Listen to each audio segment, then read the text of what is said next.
Another day, another vlog mga Kadora. Tayo na't mag-explore.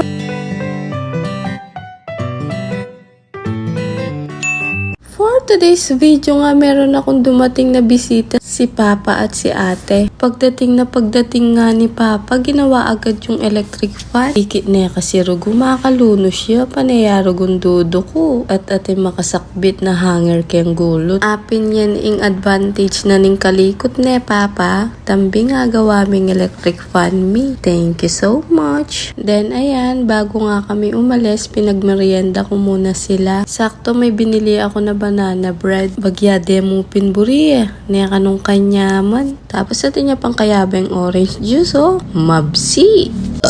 O angge, manyaman niya kano. Order ko pa ulit. Yummy! If gusto nyo rin mag-order mga Kadora, dito lang sa Mabalacat area, Pampanga. Ito yung FB niya guys, PM nyo lang siya. Jissy! Jissy! May bisita si tita! Sabi subo. Yeah! Mana? Yummy! Oh! Daduna! Masarap daw pa. Ano naman niya? Okay, masarap daw. Kapag ang bracket, Anyway, ito talaga yung purpose ng video na to. For appreciation post para kay ate. Konting story time lang. Bukod kasi sa asawa ko, isa din siya sa nag-push sa akin para mag-vlog. Since mahilig nga daw ako mag-video-video, mag-edit. Kaya ayun, naikayat talaga ako na gumawa ng vlog. Sa YouTube ko nga, kahit siya lang yung viewers, talaga namomotivate ako araw-araw. Kahit papano, kahit isa lang yung viewers ko, or kahit siya lang yung manood, at least meron kahit isa lang. Kaya talagang masasabi ko na number 1 fan ke talaga. Na-encourage talaga ako sa mga sinasabi niya. Galing mo namang kapatad? Idol na ka talaga kapatad? Yung mga ganong words na talagang tumatatak sa akin para magpatuloy lang araw-araw sa mga ginagawa kong vlogs. Kahit na hindi naman talaga ako magaling, pero iya talagang mag-build keng confidence ko. Madalas nga laging flood likes yung notif ko sa kanya. Every post ko talaga may comment siya. At iilan nga lang yan sa mga comments niya, mapa YouTube man o FB page. So to cut the story short, dahil nag 1K followers ako last time, pinang-grocery ko siya. So parang ito na din yung give back ko sa kanya. Bilang isang number 1 fan ni Kadora.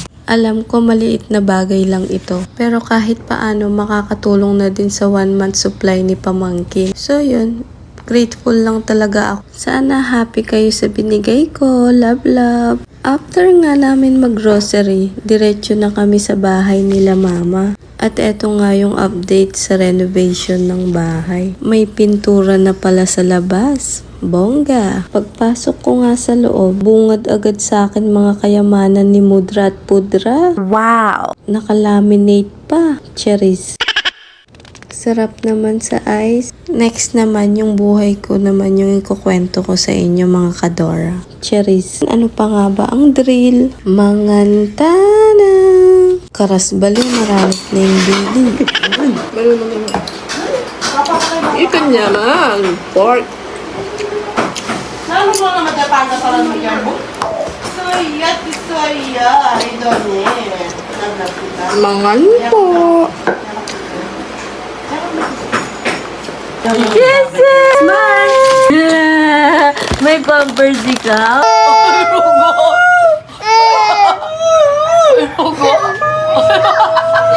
Nagbulat!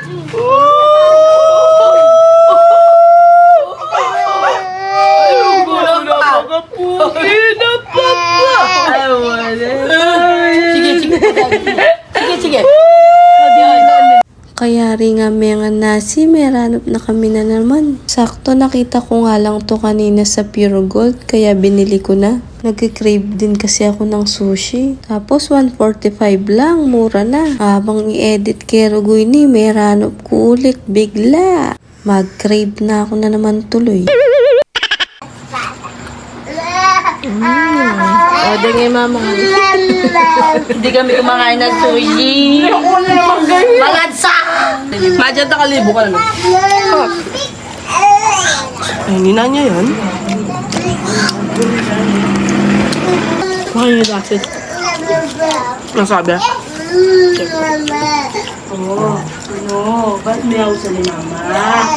Timi kita ito sa dress. Ano ka? German.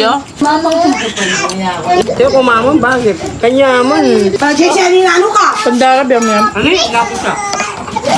Double butet. Bato, bato. Kapag po din tang. Ito. Yung mga Atin yung lagat. Lagat. Si Alina akong kain dahil bigatas. Sabi mo lang. Bala ako lang na. Ito sa liro. Pikay-kay kaya pa mo yung tandito. Ini ka no magbo, no? Ini ka no kaapat. Liya ka yan. Kaya pa, okay na kabayan. Last bite. May tabaya pa. Pugi na kita, beta. Kapugi mo tong. Lagi ko tala kanini pa. Kanisod. Mali ko iya dara mo. Ay sobra, akagiging manalugya kayo ng TV. Siyempre, thankful din naman ako sa inyo mga viewers and followers ko. Kung di dahil din sa inyo, wala naman din ako dito. Thank you for the love and support mga Kadora. Isasama ko kayo sa journey na to. Kung hanggang saan tayo dadalhin ni Meta. Boss, baka naman. Char. Alibedar, porado. Shoutout ka rin ang pangunakan kong pogi. Yan, tamang kwentuhan lang. Tapos, nagpahatid na din kami kina mama at papa. Pagdating nga sa bahay, bumuhos yung malakas na ulan. May nga basa kergo. Kaya hindi na din sila nagstay ng matagal. So hanggang dito na lamang for today's video, mga Kadora. Sana nag-enjoy kayo. See you again on my next one. Bye! Chichibiyo, chichibiyo.